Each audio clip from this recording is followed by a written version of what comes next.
I was on the phone with my mentor and we were just talking about, do I dive in? Do I not dive in? Do I continue to be the same person that I've been all my life, or do I find that next gear? And in that moment, that mission statement came back up again. Just, dude, why not? Like, why not go as hard as you've ever gone, right? Like, why not get out and try to find another 3 deals? And so that was a Wednesday. I made that decision in my car to go for a golden door, got back out, freezing cold, got 3 more deals, and the rest is history.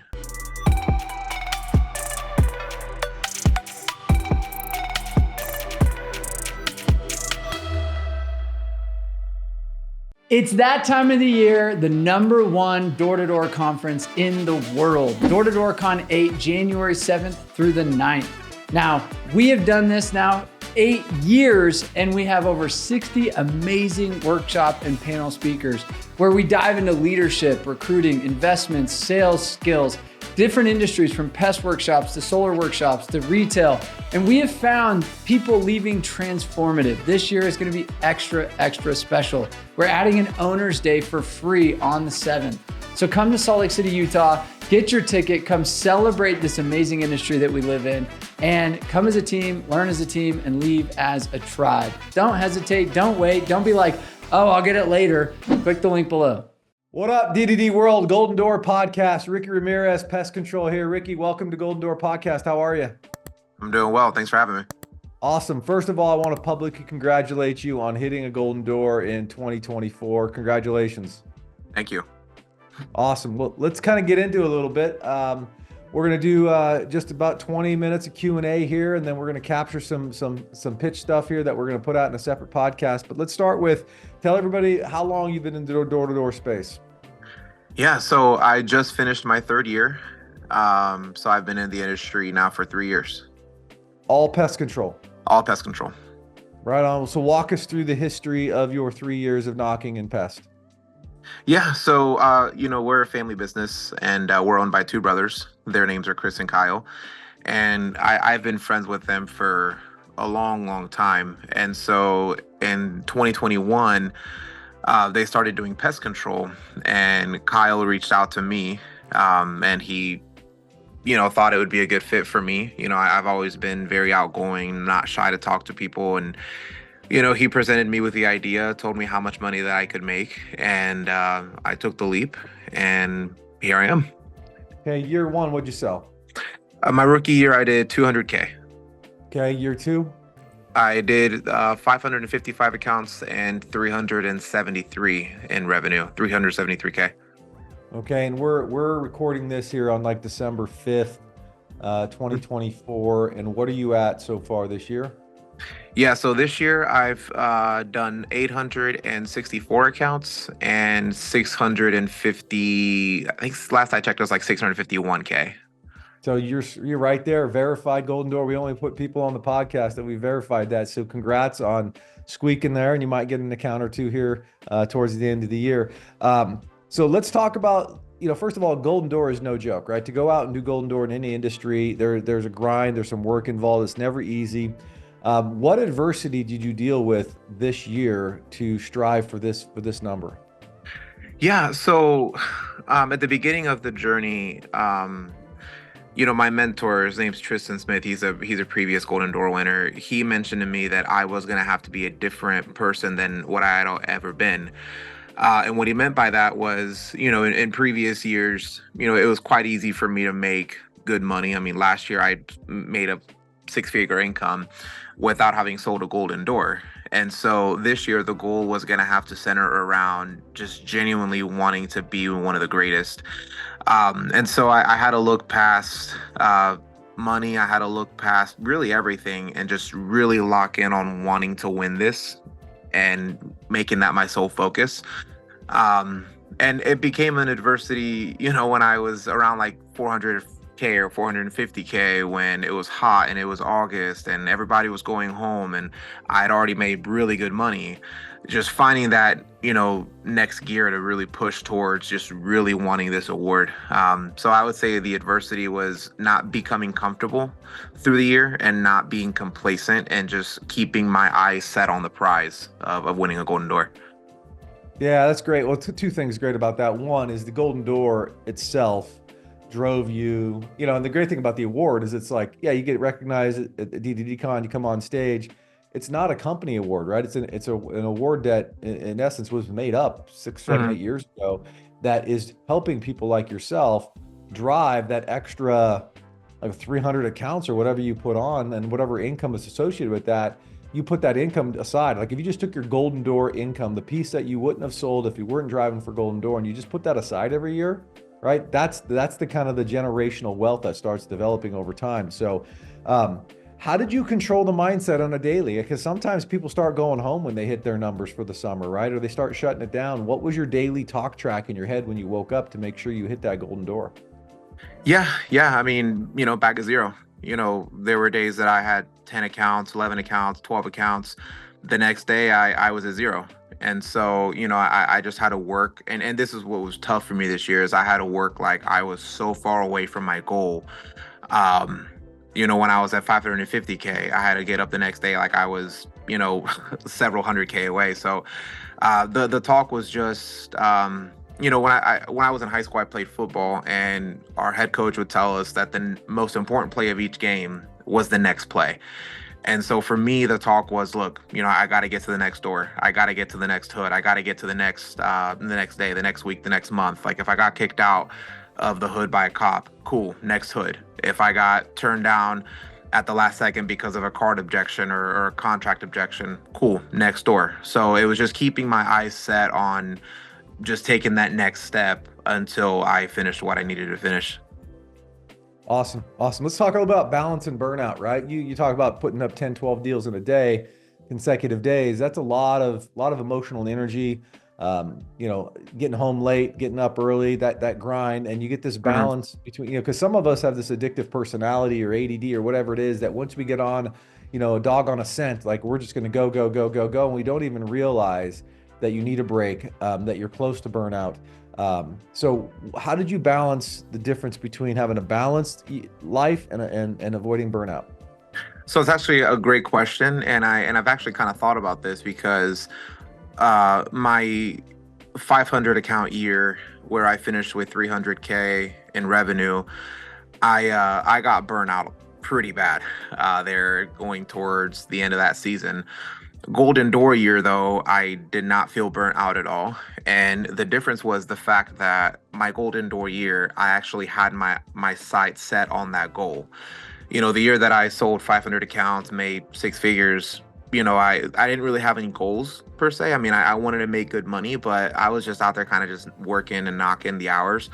This year, though, because my eyes were set on, 650K, getting up on stage, being the top 1%, my focus was so locked in on that, I've heard plenty of people get on this podcast and talk about vision and talk about stuff like that. So my vision was so crystal clear on that goal that I didn't feel like I got burnt out at all, just because I was so focused on what I wanted. Yeah. No rest until no fatigue is felt in the day of victory, right? That's right. Good. Now let's talk about raising the bar. Do you remember the moment that you shifted from the $500,000 pest control rep to Golden Door mindset, right? Absolutely. At what point was that switch? Yeah. So, Tony Robbins is the guy that I heard say that, successful people kind of have like a mission statement. And my mission statement when I decided that I wanted to go for a Golden Door was, why not? So it goes back really to December of 2023. Kyle, one of my partners, he was going to start doing 75 hard in January. And I already had plans, starting that year to, do some health things and some workout things. 75 hard, though, was just a lot more than what I was planning on doing. But then I thought, why not do 75 hard, right? Like I'm already going to, go on this trajectory of trying to be healthy, trying to get fit. Why not go all the way in? And so I did 75 hard. I finished in March. And so March was when we start the season. And, I was making out my goals. My original goal this year was 500K. And so the moment that I decided to go for 650, it was March 27th. I could actually take you to the exact neighborhood I was in. It was freezing cold. I mean, it was 40 degrees. I'm in Ohio, so we don't start getting warm weather until May or June consistently.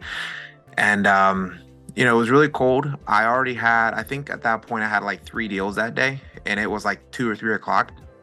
The old me would have gotten in my car and been okay with cutting out because I had already, made some income that day. But what happened was I was in my car, had my heat on, and I was on the phone with my mentor, and we were just talking about, do I dive in? Do I not dive in? Do I continue to be the same person that I've been all my life, or do I find that next gear? And in that moment, that mission statement came back up again. Just, dude, why not? Like, why not go as hard as you've ever gone, right? Like, why not get out and try to find another 3 deals? And so that was a Wednesday. I made that decision in my car to go for a golden door. Got back out, freezing cold, got 3 more deals, and the rest is history. Nice. It's great that you knew the day and the moment, and the mentor was involved. Because I'm gonna ask questions about mentorship here in a second. So I know you sell for a family business, which this question probably means a lot then, because reputation is everything when you're competing against the big guys. Sure. How do you balance personal integrity and driving high sales, right? Anybody who has ever sold a lot or even at all know there's a moment in time where a customer asks a question that you can answer in a way that will get the sale that may or may not ever come up again in the future, right? Sure. But it's the answer they needed to hear to buy, but it maybe not be the right answer. And that's that personal integrity moment. So how do you balance personal integrity with driving high performance? Yeah, I mean, being a family business, reputation, like you're saying, is a huge component to, how we have stuck around for 4 years. If you look us up on Google, we have very high ratings on Google, the Better Business Bureau, and that is because when we sell an account to someone, we want to set the proper expectations. We want to make sure that we're being upfront with the customer about what they're signing up for, the price that they're paying, the yearly amount that they're committing to pay, the contractual agreement that they're signing, whether it's 24, 18, 12 months. And then one key piece that we do is that we leave all of that information with the customer. And so, they have a form detailing the service they're signing up for, the cost, the yearly cost, the rep's name. So we want to make sure that when these persons sign on the dotted line, or these people, I'm sorry, when these people sign on the dotted line, they know exactly what it is that they're signing up for. That way, 6, 7, 8 months down the road, they're not caught off guard. They already know exactly what they're getting. So we're not going to run into those hiccups, down the road. Okay. What percent of your business comes from referrals, if you had to try to figure that percentage out? I wouldn't know the answer to that for sure. Obviously word of mouth is huge, but I mean, I'm out in the field most of the time. If are you asking like how many of my accounts come from referrals? Yeah, you're doing good work, right? If some people don't work referrals at all. I was always a big referral person and a follow-up person, and sometimes that follow-up text gets people to go, oh, I was just talking to my sister about this, go see them. So yeah, if you sold 10 deals, are 9 of them knocked on, one is a referral, or how would you answer that? Yeah, so the bulk of my accounts were just cold knocks. They answered the door and they ended up agreeing to, giving our service a chance. There are obviously sometimes, and sometimes they're very timely, where you'll get a text like, hey, you stopped out at my door, or, hey, my brother or sister signed up, or hey, we saw your company truck and our Facebook page neighborhood wide. So we wanted to give you guys a chance. But yeah, most of my sales came from just cold knocks. Well, I think we just figured out how you go from 650 to 1,000. is some referral programming from referral training. For those of you listening, check out our D2DU referral section. It's pretty powerful. So how much did compensation play in driving you to a golden door, if at all? You know, I'll be honest, there came a point where, I didn't really care that much about, how much money I was gonna make winning a golden door. It strictly just became a fact of just wanting to be one of the best. And that was my compensation was, having been to D2D Con multiple times and seeing guys get up on stage, seeing my mentor get up on stage and just thinking, why can't that be me? So that was probably my biggest piece of compensation. And if, going off of that, that was my driving force in September when everyone's going home and you're still 150K away, or you go out on a day and you were out for 12 hours and you only got one deal the whole day. That compensation of knowing that I accomplished what I set out to do, that was really everything to me.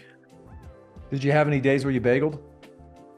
I didn't know. I had one day I was very close. It was a Tuesday. I can't remember what month it was, but I think it was like 8:30, and I got my first deal, and I didn't get one the rest of the day. That was probably the closest Wow, I got. 8:30 in the morning, and you went to wow, that's crazy. Oh no, it was 8:30 at night. It was the sun was setting. Okay, it was 8:30 at night, and I got that was my first deal, my only deal that day.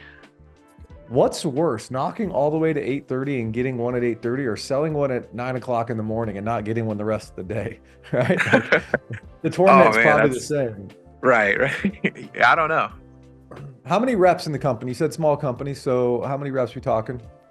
Yeah, company-wide, I would say we have close to anywhere between 15 to 20 Okay. between all of the offices that we have. So how did competition, like, 'cause sometimes small companies, one of the reasons why people join our mastermind here at D2DU or D2D experts is because these small companies, they join the mastermind, and those companies compete in our summer contests. And, we have roofing companies that, have their best month of the year in 2-3 weeks just because. So with only 15 or 20 reps, how did competition play in your sales? Yeah. So yeah, we're all very competitive. Most of our guys, played high school sports. I played football. A couple of our guys played basketball, wrestled. So, they understand the competitive aspect of sales. Obviously for me, a Golden Door winner, I was competing with our other Golden Door winner, Tristan. And, there were days and weeks where him and I went head to head, and, he popped off 7 deals, and I'm like, crap, why I gotta run here. And there were rookies that were competing with other rookies, and they were feeding off of each other. So it was definitely some healthy competition for sure. And just the bar continuing to climb higher. But yeah, the competition and being competitive is definitely a big thing that I would say helps us, just because the bar just keeps going higher. I'm a Golden Door winner. Tristan's a Golden Door winner. So, we just continue to climb the ladder and get better by being competitive. So let's talk about those rookies for a second, right? This is your 3rd year, so it's not like you've been in this game a long time, but what advice would you give yourself in year 1? Basically, what advice would you give a rookie who's getting into door-to-door or pest control specific? Yeah, the biggest one is just to have no regrets. Like, don't sit in the off season wondering, man, if I would have stayed out an extra week or 2, or, man, if I would have stayed out until, dark instead of cutting out at 6 or 7. And that's what we tell our rookies all the time is like, look, the grind of the summer gets monotonous. No one likes being told no a million times, knowing that everybody else is, at the pool or whatever, but it's just to have no regrets, right? Take a chance on yourself, work as hard as you've ever worked, and just leave it all on the table. Don't hold anything back. Yeah, interesting.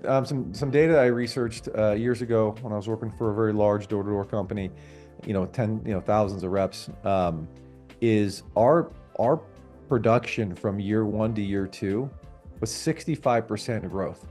Meaning if somebody sold 100 units in year one, we knew if they went out year two, they would sell 165 units.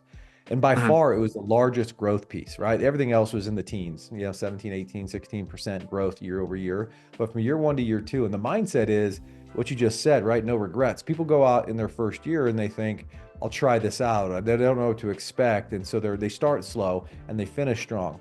When you Mhm. go out in year two, you start strong and you finish stronger, right? Sure. And so that's great advice as far as no regrets. Now, you've mentioned your mentor a few times, and this is one of the questions I have is, do you have a mentor, and how did that person help you to perform at a high level? Obviously, that conversation on March 27th was big, but how Mhm. else did that mentor support you through the process? Yeah, so I have a lot of mentors in my life. Tristan being one of them, Kyle and Chris, the two brothers that own the business. My pastor, his name's John Reinhardt. I have a lot of people in my life that um, have walked and paved roads that I also want to be a part of. And so, as far as the Golden Door, Tristan having done it in back-to-back years, he was somebody that I could glean on, on a day that I was struggling per se. If I was out there having a hard time, if I felt like I was in a bit of a rut, him working directly, obviously being in the same company, he was very available. And, I could call him up, kind of tell him some of the stuff I was dealing with. And a lot of times the answer was, dude, I've been there too. And here's how I got through it. And here's how you can get through it. So yeah, I would definitely say that.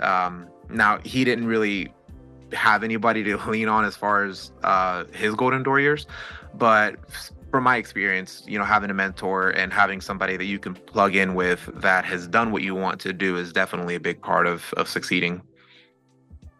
Great. Now, I think I already know this on a surface level as far as your why this year was to, have a mission or vision and go out and get the Golden Door. But do you have a tangible why other than that? It's like a reason that you're out knocking doors 3 years in, why you're going out year four. Is there something bigger that's motivating you to succeed at this industry? 1,000,000%. Yeah. My wife and, the future of our family. Um, she is my best friend and everything that I have ever wanted in life. And so I just want to do everything that I can do to put her and me and our kids, whenever it is that we have them, in the best position that we can. Um, and obviously she's a very big supporter of my dreams and everything that I want to accomplish. But, um, yeah, that made those days where it was 8 o'clock and I had zero, or those Saturdays when it was 5 o'clock and I was, several thousand behind where I needed to be for that week. That made it a lot more of a tangible why as to look, I'm not only doing this for myself, but also for my family. And, that's a very important thing to me, is my family. So definitely my wife and my family is the biggest why as to why I do what I do. Great. Well, so we got Door to Door Con, January 7th, 8th, and 9th. I just want to walk you through this moment visually, right? So you're going to be, there's going to be an announcement that we need all Golden State Door winners behind the stage, right? So you're going to go behind stage at the big screen. There's going to be this huge line of people. There's going to be almost a conveyor belt of handing out, the stuff that you get before you come on stage. And there's this little like celebrity stairwell you come up in the back, right? And then somebody like me or somebody else on our staff will be meeting you there, verifying the name. We got the name right and everything. And then you're going to walk out on stage, shake Sam's hand, get the bro hug or whatever's going to happen, right? The lights are going to be on. You're not going to see, you can't see a whole lot. Hopefully your wife's there in the audience watching you do this.